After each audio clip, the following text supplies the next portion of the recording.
But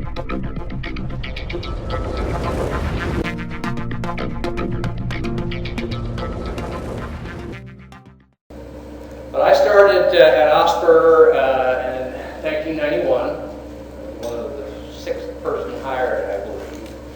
My very first case that I worked on was the American Trader. And it's amazing how things have changed over the last 23 years. In the American Trader case, the only documentation that we had were Franklin Planner notes from the two people that was really attached with OSPR. There were some field people. Cost recovery consisted of a box of documents underneath the guy's desk. Didn't tell anybody they were there. So I've seen this business develop over the years. And one thing that I learned from doing the American Trader case, since I didn't go to that spill, was that I knew that lawyers needed to go to the field and be at spills. Now you've heard about this act. I mean, everybody who talks mentions this act. The Libertine Seastrand Act was enacted parallel to Open 90 after Exxon Valdez and the American Trader case. But there's so much more to this act than the environmental aspects that you guys have probably been talking about. It established unlimited liability in California, which is really a benefit in cases where the federal limits of liability are, and I'm going to use Costco-Busan as an example all through this presentation. There have been cases where the responsible party have met their federal limits of liability very early on in the cleanup. And but for California's unlimited liability, one could argue that they could just walk away from the table and say, hey, we're done. We also establish a $1 billion insurance requirement for our certificates of financial responsibility for tank vessels. Non-tank vessels, like the Costco-Busan, had a $300 million liability. So it was very critical in California for the enactment of Libertine.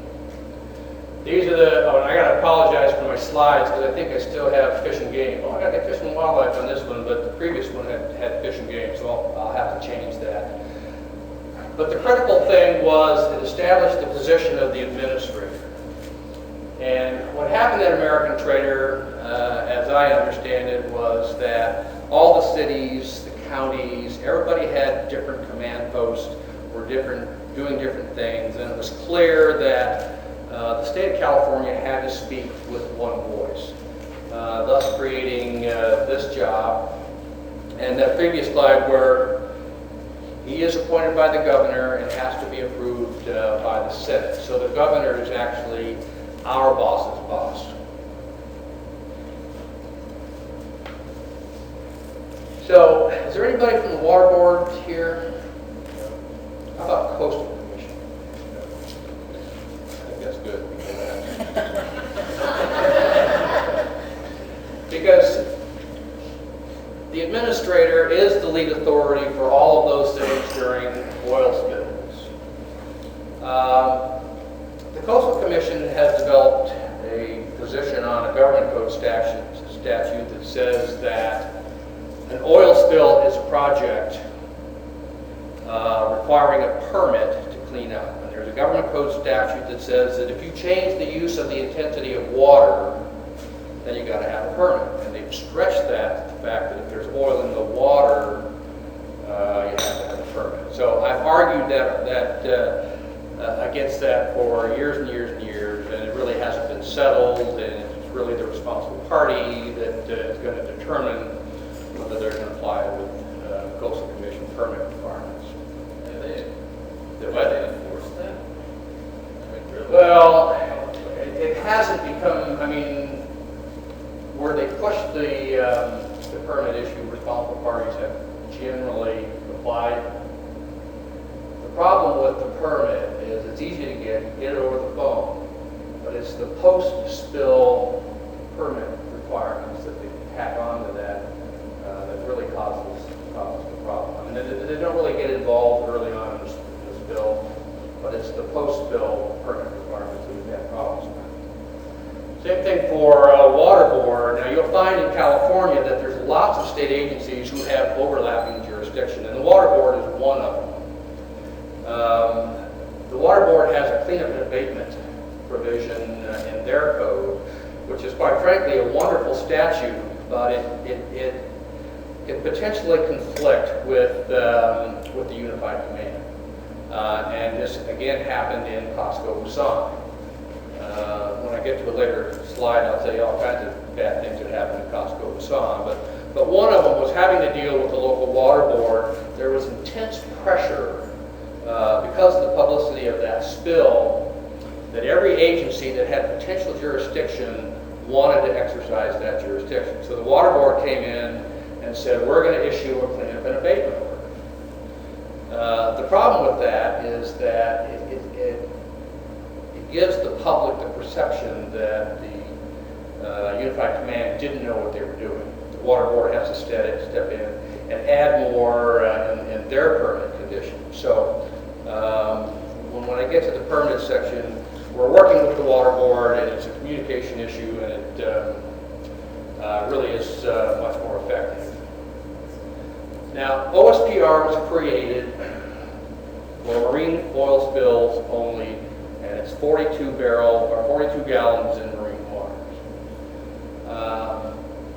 We are in the process, I don't know if Josh, you mentioned the potential statewide program that we're trying to develop. We've always had delegated authority from the department to respond to any kind of pollution event in state waters. There was no funding source for anything other than marine waters. We settled the case to Guadalupe oil field back in 1998. We put $11.5 million into our inland pollution fund. And the theory was, with cost recovery and fines and penalties, that money would last forever. Well, the problem was that the department started billing PYs against that fund. Last year, we put into the rent. So there's no money in our inland pollution account. We can only use the OSPR money for spills to marine waters. So we're hoping with this new inland program that we'll be able to expand to state waters. So if you take this class again, hopefully you won't be just looking at marine waters, you'll be looking at waters of the state. Is there talk about changing 42 gallons also? Yes. It'll be any amount to state waters. But that creates a problem because now because we get notice of thousands of spills in California. And clearly we won't have the resources to respond to those. But what's happening is that crude oil is coming down from North Dakota and Canada by rail, which sort of is the genesis of this new program.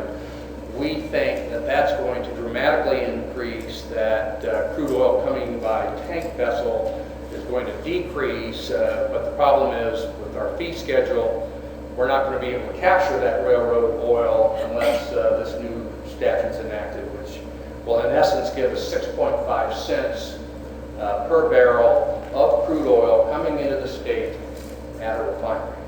So it's going to capture any rail oil. It's also going to capture inland production. So the fee hopefully will be offset, and we're keeping our fingers crossed that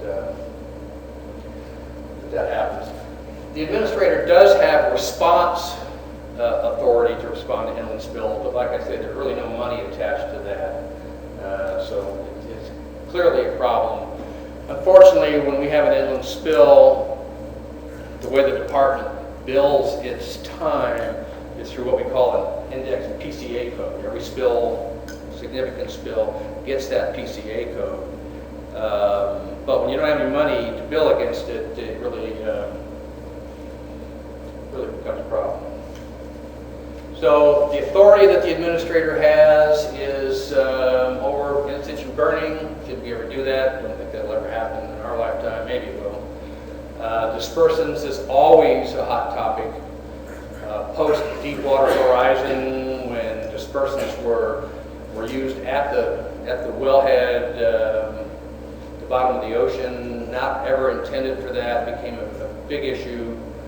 And then the federal government got sued by, or EPA got sued by the Center for Biological Diversity, claiming that we're not utilizing the Section 7 consultation requirements. In that case is, I think it's settled, but it's still pending. So it's changing the dispersants issue and cleanup agents. We approve cleanup agents in California, and we authorize the use of those cleanup agents. Now, when I say administrator's authority, we work in the Unified Command. I can only think of one instance in the years, and I've been to every significant spill in the last 23 years.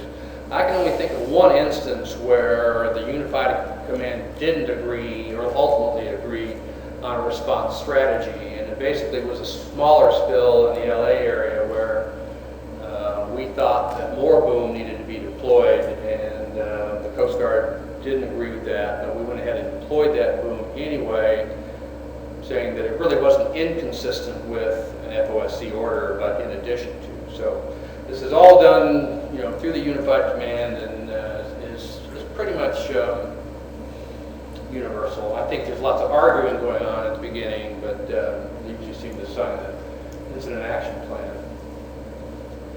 Now, volunteers. Kira talked about volunteers. When I got to the Costco Busan spill on the second day, one of our wardens took the liaison vest and tried to have me become the liaison for that spill, which I politely declined, knowing that this was going to be a no-win situation. But I did agree that I will deal with the issue of volunteers. Now, you got to remember that case, that spill happened on a 3-day weekend. Everybody was off. And because of the initial quantification of the Costco Busan of 140 gallons, and then the issue of volunteers, we were behind the 8 ball. We didn't use social media back in those days. By the time we got our act together, it was too late. We were hammered in the press. And I thought I'd seen just about everything that could happen at an oil spill, but Costco Busan was just incredible. And basically what we learned is that we are graded on perception. Perception is reality. The response to that spill was actually pretty good. I mean, the cleanup numbers, if you believe them, were pretty good. But the perception of the public when they see blogs, when they see pictures on social media of oil birds and not seeing any cleanup people capturing those oil birds, they think the government's not doing anything. And then you see little oil birds in a box and somebody just covered in crude oil. It just snowballed after that. And so we learned a lot of lessons from Costco Busan. The social media that Alexia is very familiar with now, we are ahead of the curve now. And volunteers has become an important issue. I mean, we still believe that we don't want to put people, untrained people, in the hot zone. We don't want to put people on the beaches cleaning up oil without proper PPE, without proper training. So we have developed the non-oil wildlife volunteer plan, in addition to the plan that Kira mentioned. So we've got volunteers covered, and again, I think it's the perception. One of the lessons that we learned, the FOSC at the Costco Busan didn't want to put people cleaning the beaches until we got all the oil off the water. It's just going to keep coming back and a waste of time. We learned in San Francisco Bay, you can't do that. I mean, you really do have to gauge your response based on what the perception is in the public. Because what happens is when you flunk perception, there were 16 pieces of legislation post-Costco Busan to fix the problem. One of those fixes was beach closure. I think Randy talked about fishery closures. It's a huge problem now for us to close fisheries for a one-barrel spill. Maybe if we'd have done a better job at the beginning on that case, that wouldn't have been one of the fixes. So we are clearly cognizant now of what the public perception is. Now this is my perception of what legal looks like in the Unified Command. If you read your incident management handbook, they've got lawyers buried way down at the bottom of planning as a technical specialist, and I didn't like that. So what we normally do is we will advise the SOSC at a spill for spill response. And that's the simplistic diagram. But what we all know now in a significant spill, that's not what happens. That's what happens. That's organized chaos. And I always wondered what this guy did that was bad. That's probably the RP right there. And I'm not sure what those things are, but that's kind of how it feels sometimes. Now, when I first started going to oil spills, I have to tell you that having a lawyer at a spill met with a lot of resistance. And it met with a lot of resistance even from our own within Fish and Game at that time, because lawyers never went to an oil spill. But when I learned it from American Trader that I would be a more effective advocate if I go to the spill, the message that I was sending is that we're here to assist. We're not here to be obstructionists. And of course, nowadays, when you go to a significant spill, there's a whole room full of lawyers, which is not a bad thing. I mean, it's good for business. Everybody makes a lot of money. But what we've done over the years is we've tried to identify problems that happen at a spill and address those problems before they become an issue. For example, the decanting issue was a problem because vessels would be out picking up oil, and without being able to decant back into the area of cleanup, then they're going to have to drive in, offload, drive back out, and it's really going to slow down the process. So we entered into an MOU with the water boards to take care of that issue. The toxics issue with recovered product, absorbent boom, pads and stuff. Technically, that is a hazardous waste that has to be hauled off and manifested. We have an MOU with DTSC, which allows us to temporarily classify that waste so that we don't have to worry about continually getting rid of it. We can just store it on site and get rid of it later. And this is another just indication of the permanent problem. I read that government code section about the administrator that really does capture the intent of the legislature, that you need one voice acting on behalf of the state of California. And I don't think that you can bifurcate that. But we work now with industry lawyers at a spill. We can enter into stipulations that, quite frankly, take a lot of the issues off the table. We can enter into bird counts, stipulating that birds are in fact boiled by this particular spill. But a lot of times you'll find birds, and this happened at Costco Busan. We had all these birds that were impacted, and then there was some group of birds over in Richardson Bay that didn't seem to match the oil that it was Costco Busan oil. So perhaps somebody took advantage of that scenario. Maybe did a little midnight dumping. We do have response authorities. We can issue cease and desist orders if we have to. There is in the Fish and Game Code a cleanup and abatement order, but those are they're available, but I've never had to use those in all the different years. And these are kind of the issues that we deal with when we go to an oil spill. Now, one thing that the state of California really emphasizes, and that is cause and amount. Some agencies, and actually Coast Guard, they will have investigators at a spill, and they'll look at cause. But for us, I mean, it's a statutory requirement to determine what the cause is, and it's also a statutory requirement for us to determine how much was spilled and how much is cleaned up. It becomes sort of important for the lawyers because we have to prove the barrel in marine water if we want to get into the government code penalty phase, and they're substantially higher than any federal penalty scheme, and they're very much higher than the Fish and Game scheme. So we work as a team on significant spills, and these are the 4 members of that team. The warden and the investigative team is really not part of the unified command. They're off. You won't see any connection, any straight line to the unified command. It's a separate function led by a warden whose responsibility it is to write the investigative report.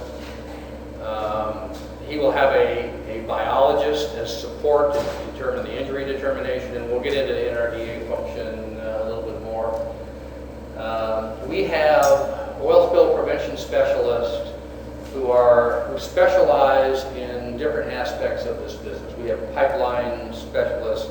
We have people who've been in the Coast Guard, quite frankly. I think OSPR becomes the second career Coast Guard. So you guys in the Coast Guard, just give Josh your resume when you're thinking about getting out. But they're experts in the causation issue, and they're part of the investigative team. And then, of course, the lawyer that provides legal advice. Now, I put this slide up. This is the Cape Mohegan spill, and this happened in, I think, 1997, 10 years before Costco Busan. And I show this picture for 2 reasons. Number one, this is the San Francisco dry dock. It's south of the Bay Bridge. And you can see the boom. You can see this boom. At the beginning, this was the only boom that was here. I think people thought that this dry dock actually went below the surface of the water, and that oil, that was going to be the southern barrier of the spill. Well, it turned out that once the tide shifted, all the oil came under the dock and went around, and the whole bay was oiled and out the Golden Gate. But it also shows, these are all Baker tanks right here on the end of that dry dock. I talked to our oil spill prevention specialist because we were going to have a hard time quantifying this spill. That vessel was in dry dock. The engineer for the operator opened up all the valves because the valves were going to be replaced. But he didn't tell the dry dock folk that if you turn this big wheel, it's going to open up the door at the bottom of the vessel, which is exactly what happened. All the oil was in a stabilization tank because this vessel went over to the Middle East during the first Gulf War, and inside that stabilization tank was oil. And in case on the way over to the Middle East they needed more oil. So all that oil ran out into the dry dock. It came up over here in the corner, overwhelmed the oil water separator, and ultimately got into the bay. So there was a significant amount of oil on the dry dock, and I had to separate the oil recovered from the dry dock from the oil recovered from the ocean, so we could get that barrel, sort of see how much was actually spilled. And we were told that these Baker tanks were being bifurcated, that dry dock oil was put in some Baker tanks, and the oil recovered from the water were put in other tanks. Well, it turned out that that wasn't the case. They were actually mixing the two. So we had to back into our quantification to figure out, and I'm not even sure how close we ever came. But another issue that this spill created was the release of the initial quantification. The public, the media, they want to know how much was, well, I want to know 2 things. How much was spilled and who's going to jail. So I said, Jeff Williams, he's a spiller, he has to go to jail. But